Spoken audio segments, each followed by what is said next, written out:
দোকানদারের দোকানের এক নম্বর সর্ষের তেল কিনতে গেছিলাম, দেওয়ার সময় করলে যে এক নম্বর সর্ষের তেলই দিলাম, কিন্তু আমার দিনই রাখি বেটা বলে 5 ওয়াক্ত নামাজ কালাম পরে, আবার টুপির মাথায় দিয়ে দোকানদারি করে। এই ধান সর্ষের তেল দিছে, সর্ষের তেল একবারে লাল টকটক হয়ে গেছে, কিন্তু লাল টকটকি, বুঝছেন? আর জুমা কি হয়েছে, পাটারি হয়েছে। এই পাটারি সর্ষের তেল হয়েছে পাটারি।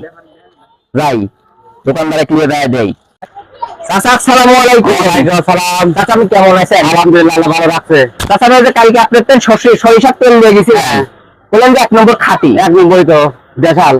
ফেনা খাওয়া খুব আরাম পাইছি, বুঝছেন? এই তো দেশাল মাল। ওই কিন্তু আপনি তেল ছাড়া আরাম পাইছি। সে আগে আমরা কথা বললেন 1 নম্বর খাঁটি সরিষার তেল। তেল নিয়ে যে আমার ছোট সাওয়াল ফ্রিজে মিষ্টি মনে করে রেখে দিয়েছে, সকালে দেখি কি আপনার তেলের পাটারি, তেল হয়েছে পাটারি, আর একদম লাল কালার সাদা কালার হয়ে গেছে। তাই বলি কাকা নামাজ কালাম তো 5 ওয়াক্তই করেন, কি করলেন কি?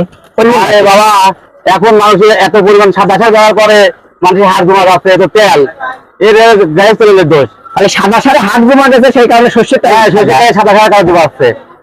আল্লাহ রে আল্লাহ, ডিজিটাল যুগে এসে কি উদাহরণ পাইলেন যে সাদা সার দিয়ে হাত বড় হচ্ছে, হাত জমা লাগছে, আর তেল নাকি সাদা হচ্ছে।